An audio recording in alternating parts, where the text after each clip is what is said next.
Good evening, and welcome to the Engage Tough Questions Seminar. I'd like to welcome each of you tonight. I'm Harry Sharley, the Associate Coordinator for the seminar, and it's going to be a great short series here the next few weekends. I want to do a quick poll here tonight.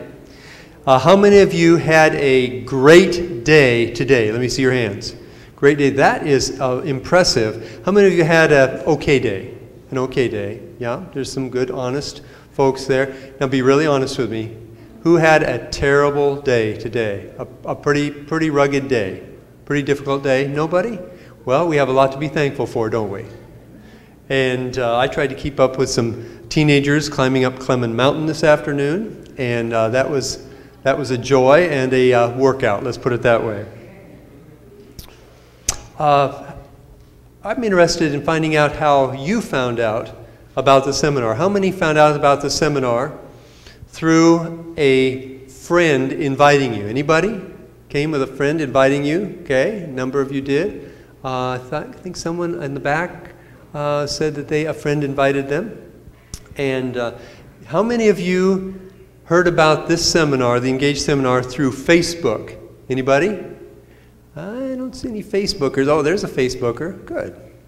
And how about invitation card like this one, or was it a bigger one?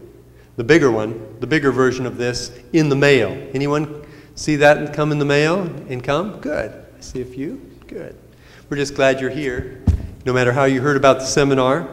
And the Engage seminar is a seminar for thinking people who ask important questions about some of the most important things in life and the important questions about faith. And our speaker will be delving into some of those difficult questions, questions that maybe many people have but maybe are afraid to ask or don't really know where to ask. Just a few housekeeping things. We have childcare. It is free of charge for ages 3 through 8 each evening. And also, when is our next seminar session? Our next seminar session is tomorrow night. So the seminar continues for 4 weekends, Friday, Saturday, Sunday nights. So it's starting tonight, every Friday, Saturday, Sunday for 4 weekends. And so we're glad you're here. Sit back and relax and enjoy, but keep your thinking gears going, because that's what we're going to need tonight as we look at these important issues. Let's begin tonight with a prayer. Dear Father in heaven, we thank you that your word is a book that can be trusted and a guide that makes us think. And sometimes it gives us some difficult challenges. We thank you that you're opening your word to us this evening. In Jesus' name, amen. Tomorrow night, come back, bring a friend, and right now, let's make a little music with Danny and Dave. Delmar, the D's, Delmar. Good evening. Our first song this morning is going to be Thou My Vision. The words should be on the screen.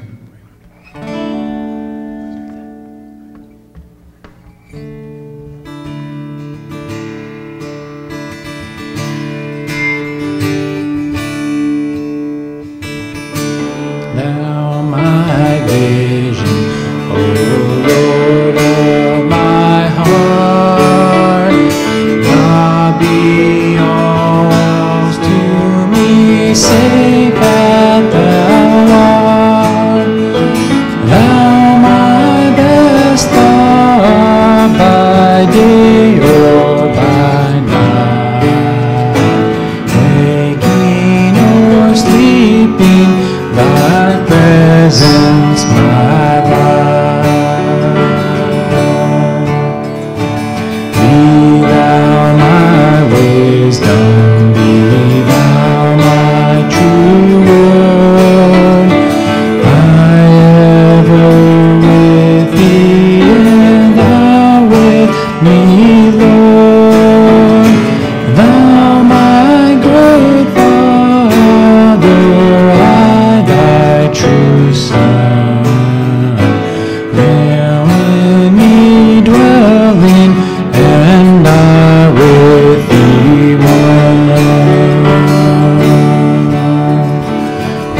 riches I hate, now man's empty praise, now my inheritance, now and always, now and always, first in my heart, my King of heaven, my treasure thou art.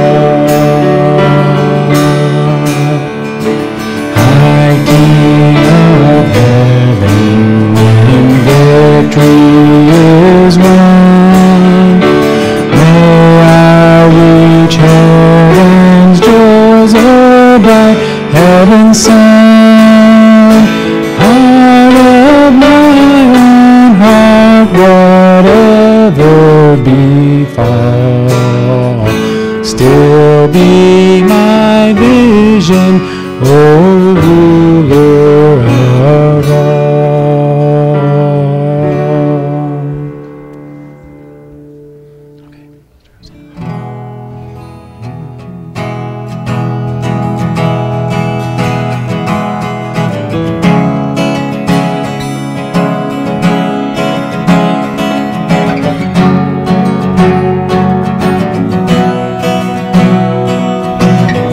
I see the King of glory coming down with clouds with fire. The whole earth shakes, the whole earth shakes. I see His love and mercy washing over all our sin. The people saved, the people saved. Hosanna, Hosanna, Hosanna in the highest. Hosanna, Hosanna, Hosanna in the highest. I see a generation rising up to take their place with selfless faith, with selfless faith. I see a near revival starting as we pray and seek. We're on our knees, we're on our knees. Hosanna, Hosanna, Hosanna in the highest. Hosanna, Hosanna, Hosanna in the highest. Heal my heart for what makes me bleed. Open up my eyes to the things I see. Show me how to love like you have loved me.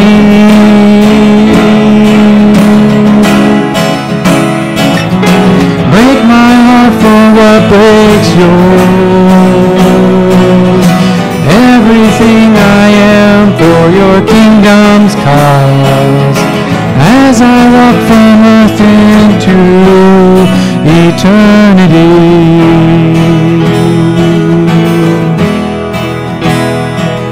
Hosanna, Hosanna, Hosanna in the highest. Hosanna, Hosanna, Hosanna in the highest. Hosanna in the highest.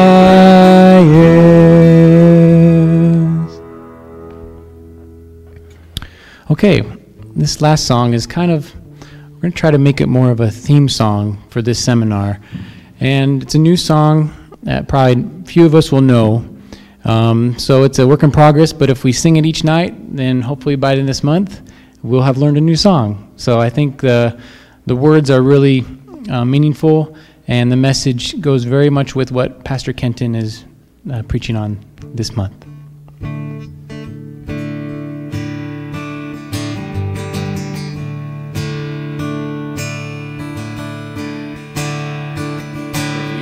Walking the same old road for miles and miles.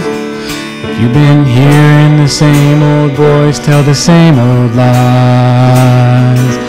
If you've been trying to fill the same old holes inside, there's a better life. There's a better life. If you've got pain, He's a pain taker. If you feel lost, He's a way maker.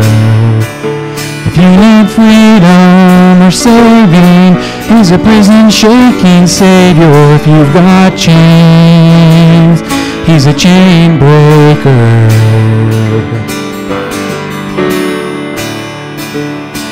I'll search for the light of day in the dead of night. We've all found ourselves worn out from the same old fight.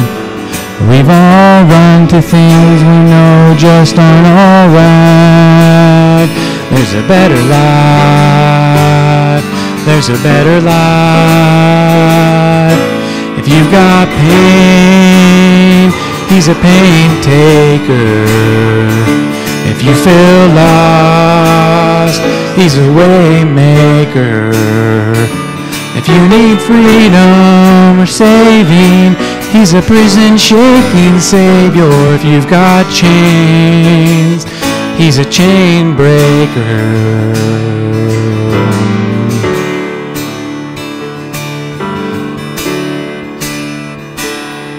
Believe it, if you've received it, if you can't feel it, somebody testify.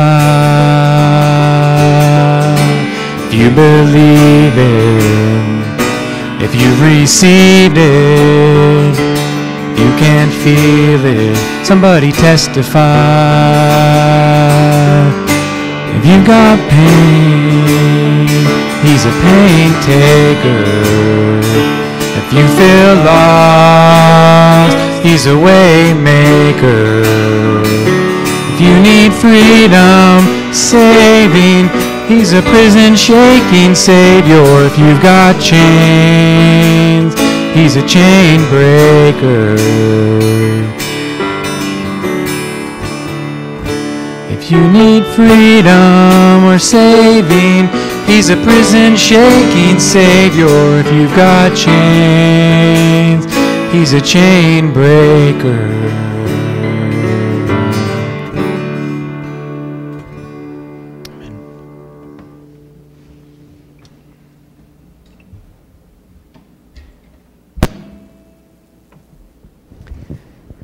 Ken Gonzalez is our speaker for the Engage seminar.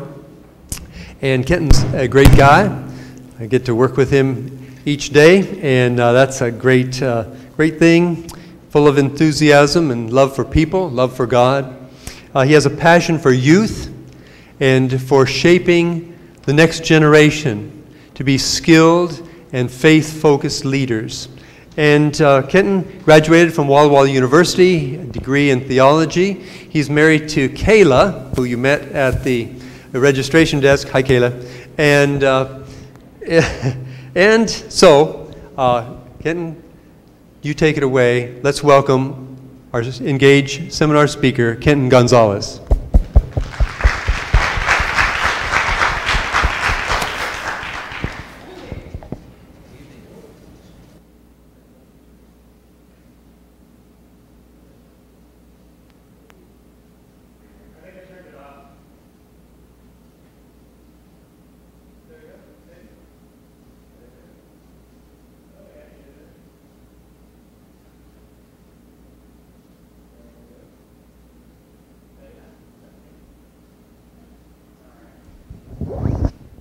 So this just reminds me, back in the Cold War, American spies in Russia had a list of rules that were called the Moscow Rules.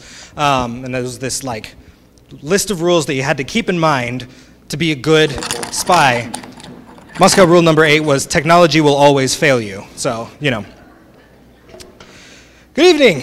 Thank you, Pastor Harry, for that great introduction. As he said, my name is Kenton Gonzalez. I'm the associate pastor here at Yakima Seventh-day Adventist Church. I've been here for about 2 years, and yeah, I mean, I think Pastor Harry covered most of who I am, with one glaring exception, and that is my bunny. If you look on the little card, it mentions that I do have a bunny. It is true. My wife and I have this big, fat, black bunny named Hopper Lee. So that forms the last part of our little family right now. So I'm really excited to be here tonight. Do we have test 1, 2? Okay, we'll keep working at this one. So, yeah, I'm losing my train of thought here. Oh, right, I'm happy to be here. When you walked in, you should have received a folder with some goodies in it, a nice black folder. It's got a white sticker on it that says Engage. If you didn't get one, feel free to run back there, grab one right now because you are going to need it. I just want to run through what's in it. The first is a welcome letter from the head pastor, Pastor Harry, who you just met, basically saying, hi, we're glad you're here. Then there's a how-to guide to submit questions. So, I really want to hear your feedback. Whether it's during the seminar, whether it's after the seminar, whether you wake up at 2 a.m. and go, oh, I should have asked that. I want to hear your feedback and questions, and all you need to do that is you need a cell phone. To register to send questions or comments, just text Engage Seminar, just that, no spaces, Engage Seminar to the number 22333. So go ahead, text it to that number. You know right now, I'll let you. And wait for confirmation text. Once you get the confirmation text, you can go ahead and type anything you want, send it off there, and then every night, right about this time, I'm going to take some time to answer the questions that you send. So the questions you ask tonight, I will answer tomorrow night. That make sense? Yeah? Okay, cool. You'll also find a schedule of the seminar. It's pretty basic, like Pastor Harry pointed out. It's 7 o'clock on Friday, Saturday, Sunday for basically the month of April. But if you'll notice, I want to turn your attention to April 21 and 28. You'll see that there's an extra seminar that happens at 9:30 a.m. on a Saturday. That may seem a little bit weird. We'll talk a bit more about that as the date gets closer, but I want you to be aware of it, especially since those two topics are very important topics. There's also a fill-in-the-blank note guide with highlights from tonight's seminar. That's what the pen is for, so you can just fill in the blanks there. I'll be showing you where or what the fill-in-the-blanks are. You'll get one of those every night that you come out, so I encourage you to come every night, and you'll get all 11 handouts. And Pastor Harry's got a different mic for me, so if you will allow me.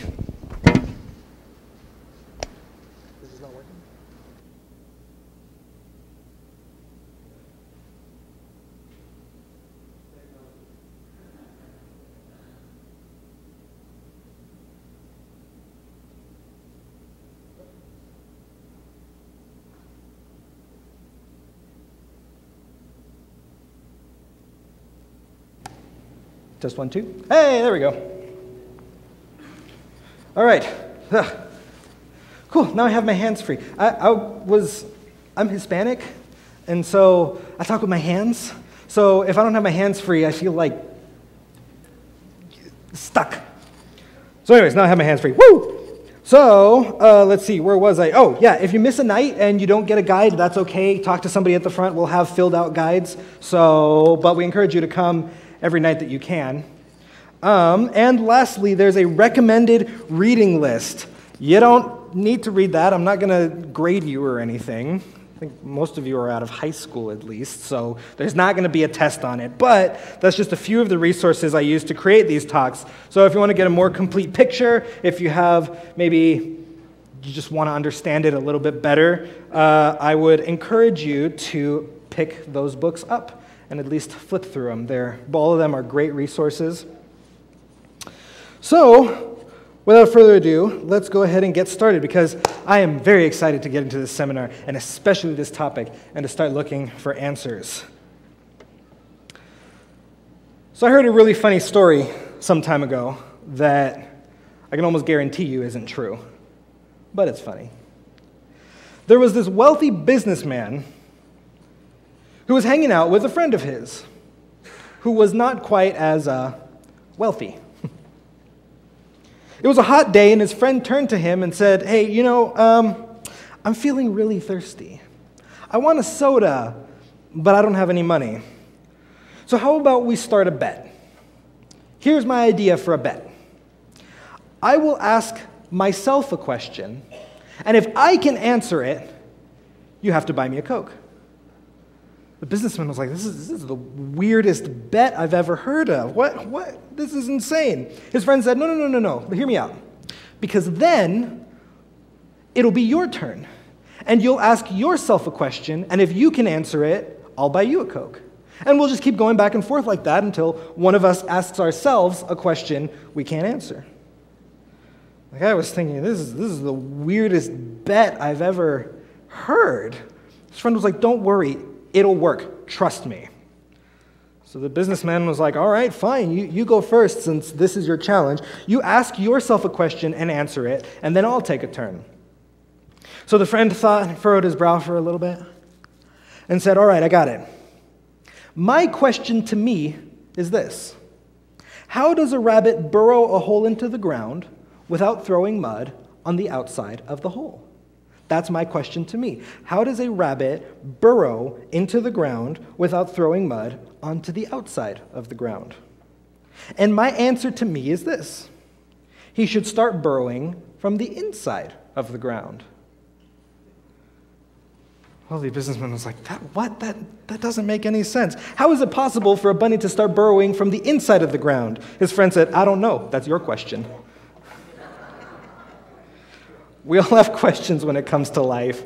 Some of them are small and easy to answer. One of my favorite questions, my wife and my favorite question is, what do we want to eat today? That's an easy question to answer most times. Or, how should I dress for the weather? But some questions are a lot harder to answer. Why am I here? What's the purpose of life? What happens when you die? Those are not so easy. And it can sometimes become overwhelming to think about these questions because there are so many answers available. If you don't believe me, go look at the self-help section at Barnes & Noble or Google, what is the purpose of life? It can be paralyzing to start to think through these questions, and so a lot of times we just kind of don't, right? We walk through life hoping we either don't encounter these questions or we'll find answers along the way. Coming up on the screen should be a webcomic from web creator Owlturd.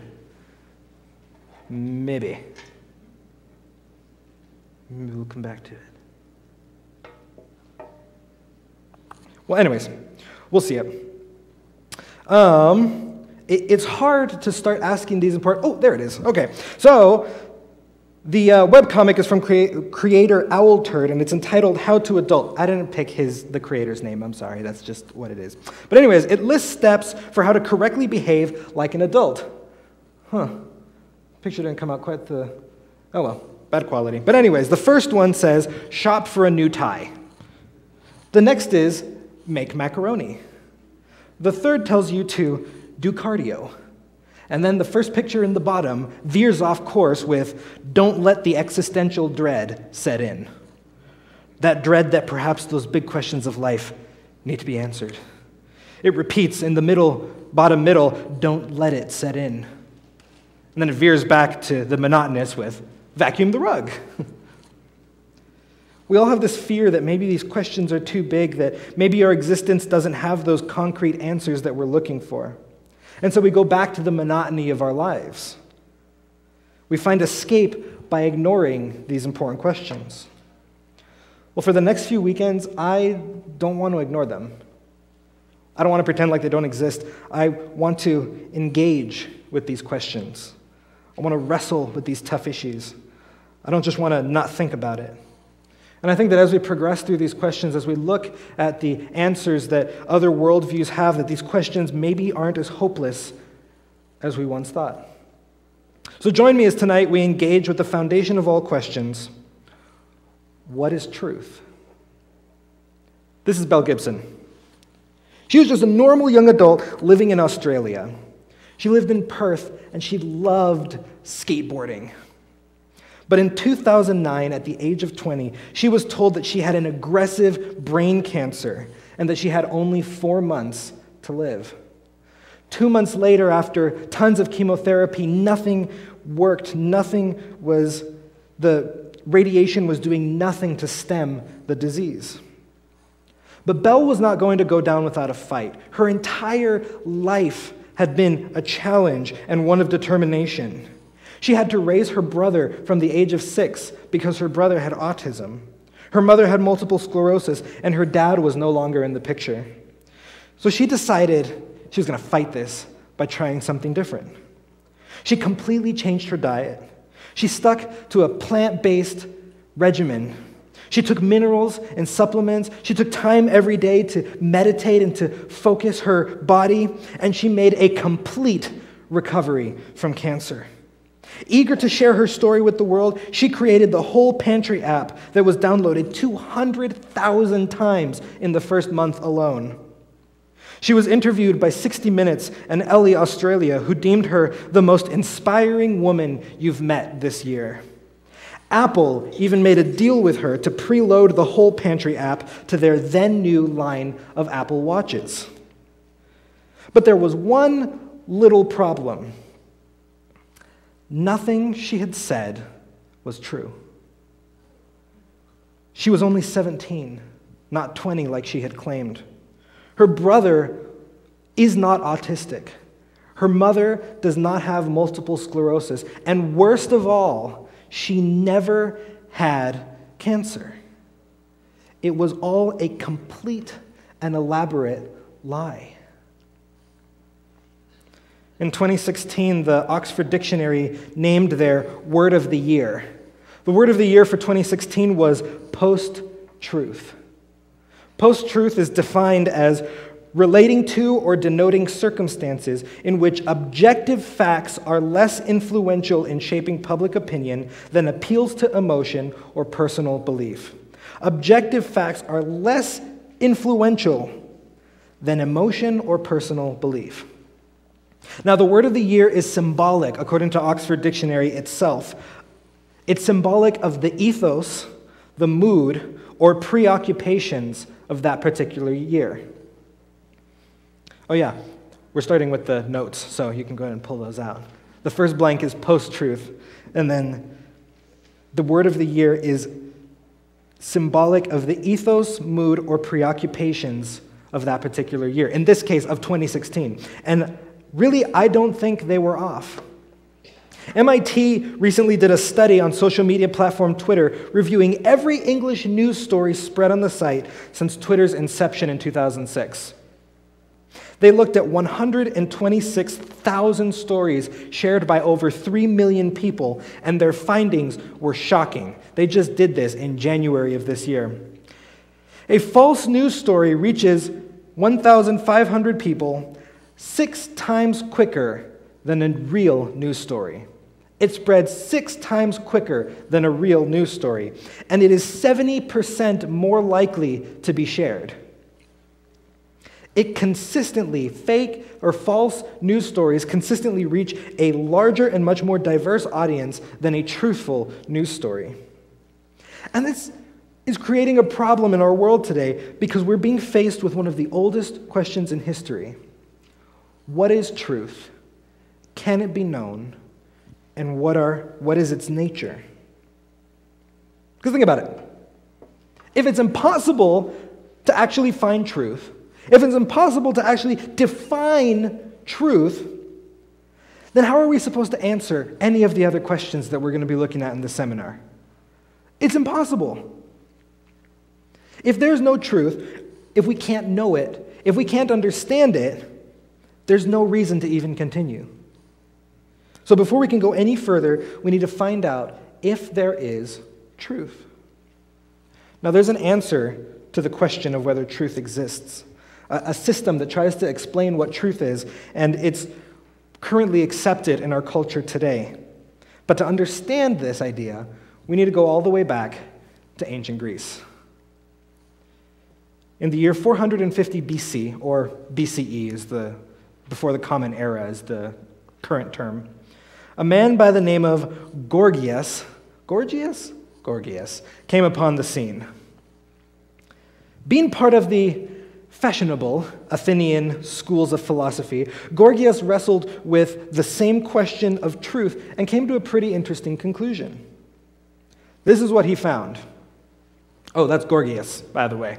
Big stone face. This is what Gorgias found about truth. He says, first and foremost, should be one slide next. There we go. First and foremost, nothing exists. Second, if it exists, it is inapprehensible to man. Third, even if it is apprehensible, still it is without a doubt incapable of being expressed or explained to the next man. Nothing exists. If it exists, it is inapprehensible, and if it is apprehensible, it is incapable of being expressed or explained to the next man. To paraphrase, truth doesn't exist. And if it did exist, we couldn't know it.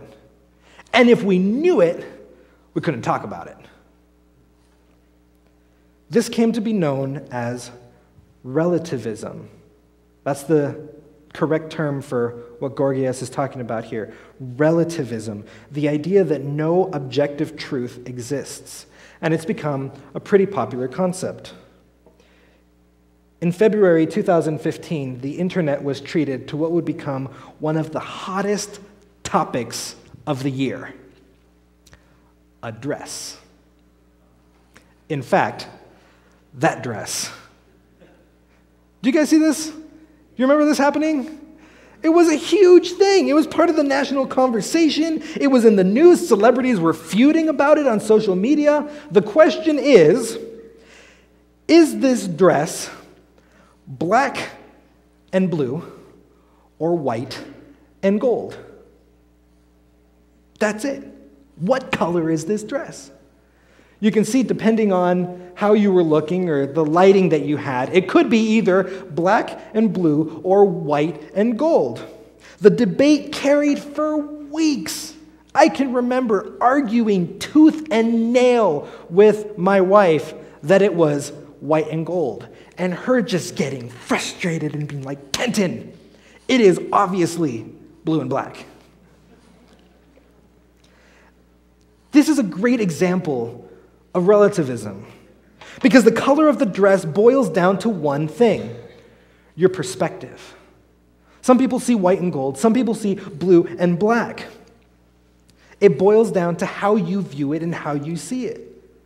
This is not a new idea, but this theory has captured the minds of our culture today. How about this one? This is a bit of an older one. Is this a duck or a rabbit? How many of you see a duck? How many of you see a rabbit? It's kind of almost split evenly. This side saw a rabbit, that side saw a duck. That's kind of a weird thing.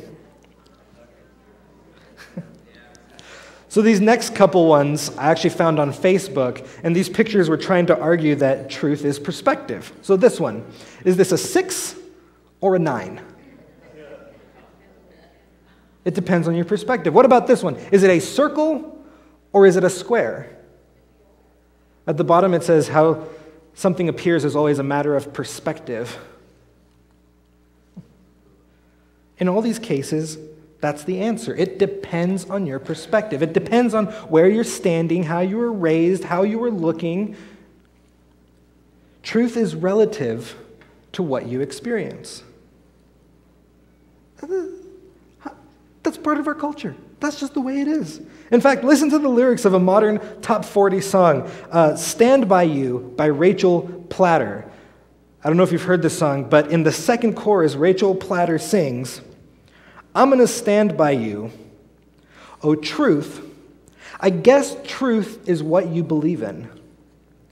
And faith, I think faith is having a reason. Truth is what you believe in." It's just a matter of perspective. It's just a matter of how you're looking. Whatever you believe is truth. That's exactly what Gorgias was saying, like 2,000 years ago. This song, Stand By You, was #1 on the U.S. Adult Top 40 for the year of 2016. It went platinum in the United States. Everybody was listening to this song, it seemed like. German philosopher Friedrich Nietzsche summed this up in his work, The Will to Power, when he says this: "There are many sorts of eyes. The Sphinx, too, has eyes. Consequently, there are many sorts of truths. And consequently, there is no truth." There are many sorts of truth, and consequently, there is no truth.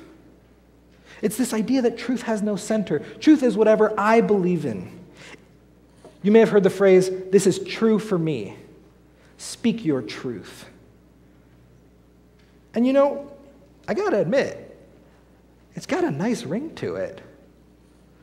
I mean, it's alluring in a way, this idea of relativism when it comes to truth, because whatever I believe is true.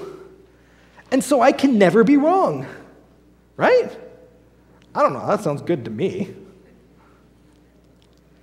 And it seems a little bit rational because each one of us does have different perspectives.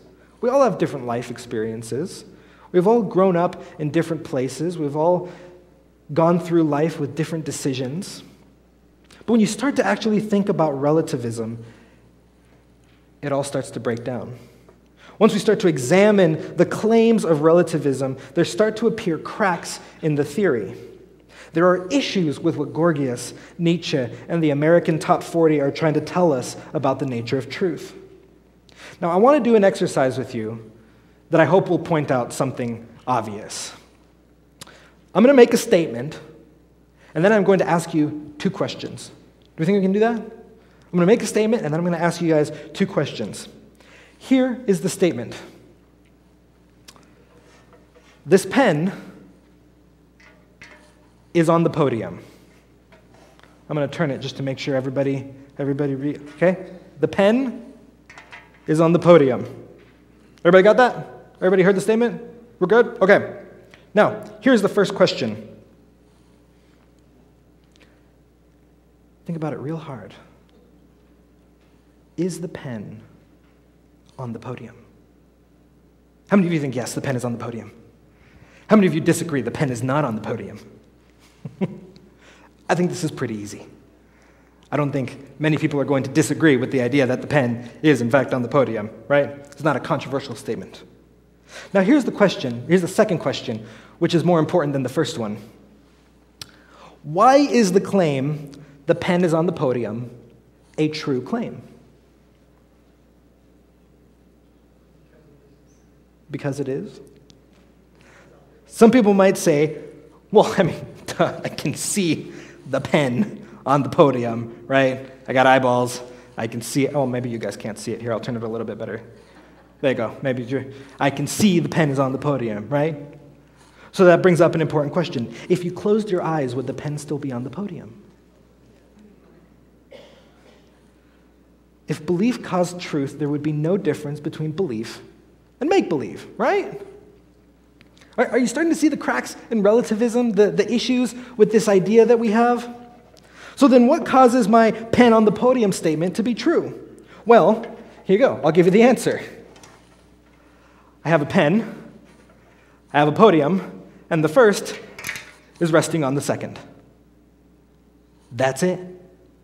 It is. That's the way it is. It's pretty straightforward. If you say something exists, and then it exists in reality, it's true. That's the whole point of the talk tonight. When we say a thing is true, we don't mean our belief makes it true because we can believe in false things. We don't mean that we can observe it because seeing and observing can only inform us that a thing is true, but it does not cause that thing to be true. So instead of explaining what cannot define truth, I'm going to explain what does define truth. Something is true when a statement lines up with reality. This is on the back page of your notes. Something is true when a statement lines up with reality. If I say the sky is blue and the sky is blue, that is true. When talking about physical truth, we need a physical reference point. That's the nature of truth. True statements align with our conception of reality, with the way that the world actually is. Philosophers call this the correspondence theory of truth, because our statements correspond to reality. Does that make sense? Yeah? This is Aristotle's definition of truth. It's much longer, but it gets very wordy, so I just kind of chopped it in half. To say of what is that it is truth. If I say something exists, and that thing exists, it's true. Does this seem like a earth-shattering revelation to many of you? If I say something exists and it exists, it's true. Whoa. This is amazing. We need to come, honey, we need to come to all these nights. Tomorrow's talk, water is wet. This just seems so glaringly obvious to me. One of my favorite jokes is about the great Sherlock Holmes and his friend Watson. You guys know Sherlock Holmes, right? Yeah, I love Sherlock Holmes. This is one of my favorite jokes. Sherlock Holmes and Dr. Watson decide to go on a camping trip. After dinner, they set up their tent, lay down for the night, and go to sleep. Some hours later, Holmes wakes up and nudges his faithful friend. Watson, look up at the sky and tell me what you see. Watson replied, I see millions of stars. Sherlock says, what does that tell you? Watson thinks for a moment, and then he replies, astronomically, it tells me that there are millions of galaxies and potentially billions of planets. Astronomically, it tells me that there are millions of galaxies and potentially billions of planets. Astrologically, I observe that Saturn is in Leo. Orologically, I deduce that the time is approximately 3:15.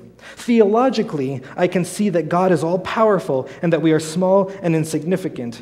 And meteorologically, I suspect that we will have a beautiful day tomorrow. Why?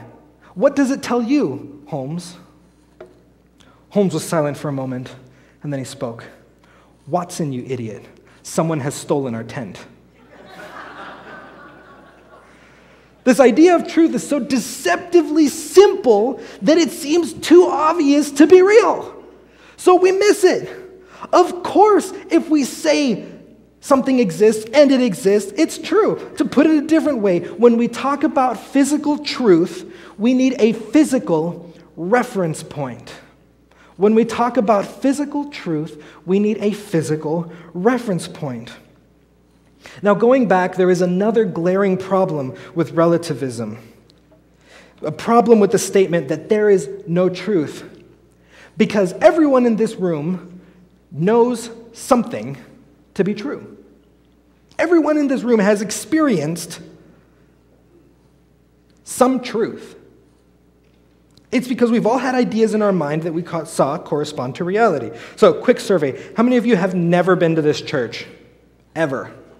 A couple of you? Okay. How did you guys get here? Mandisa? Okay. See, she knows where she's going then.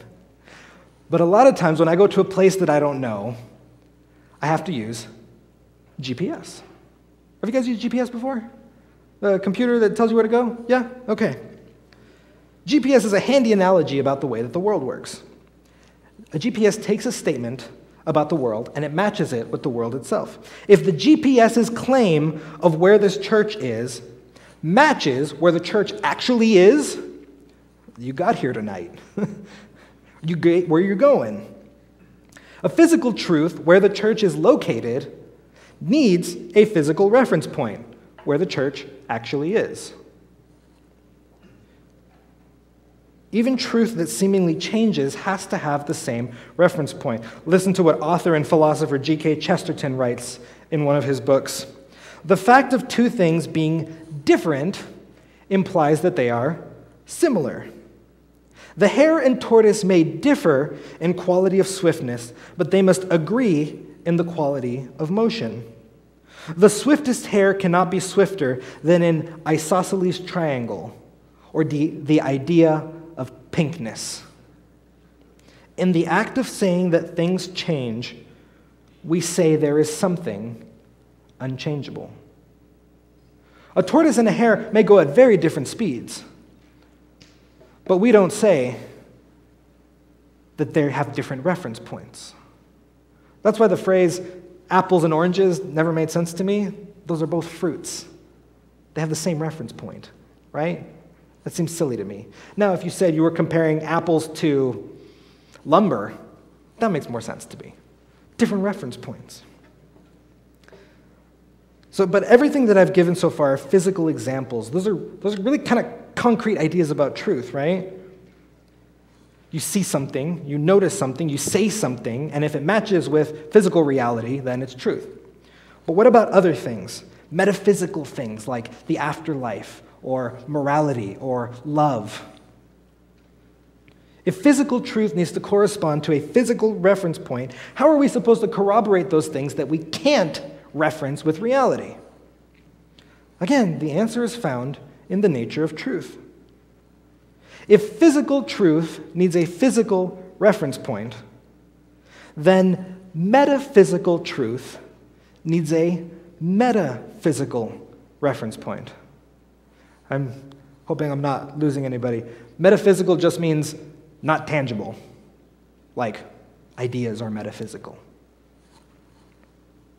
The reference point has to be outside. It has to exist outside, beyond the realm of physicality. For transcendent truth, we have to have a transcendent reference point. Now, in the interests of being transparent, I've found that the metaphysical reference point for truth has to be God. It has to be God. Without it, there is no reference point, and there is no truth. This thing outside of us that confirms and reveals truth has to be God. As we go through the next 10 topics, we will see how, despite all the answers society and other belief systems give to our big questions, only God can answer our questions with any semblance of truth, rooted in reality and logically sound. In the Christian Bible, Jesus himself makes an extraordinary claim. It's found in the Gospel of John, chapter 14, verse 6. Jesus says to them, "I am the way, I am the truth, and I am the life." Only God can fit these rigorous standards of truth. And I hope to prove that by the end of this series. Because if there is an ultimate truth out there, it matters ultimately. And at the end of the day, isn't that what we're all looking for? Tomorrow night, we're going to be talking about loneliness. Even with our modern technology that's able to connect us instantaneously with anyone around the world, we are still finding that loneliness is on the rise worldwide. If you've ever felt that sense of being alone, or you know someone who felt that, I encourage you to come tomorrow night. We'll wrestle with that topic and see if we can't find any answers to that problem. I also encourage you to text in any questions you have, any issues you have. Tomorrow night, at right after the music, just before I start talking on the topic for tomorrow night, I'm going to be trying to answer as many questions as I can. So go ahead and text in ENGAGE seminar to 22333. And thank you guys for coming out. I'm excited to see what other answers we can find as tomorrow we deal with loneliness. Have a good night.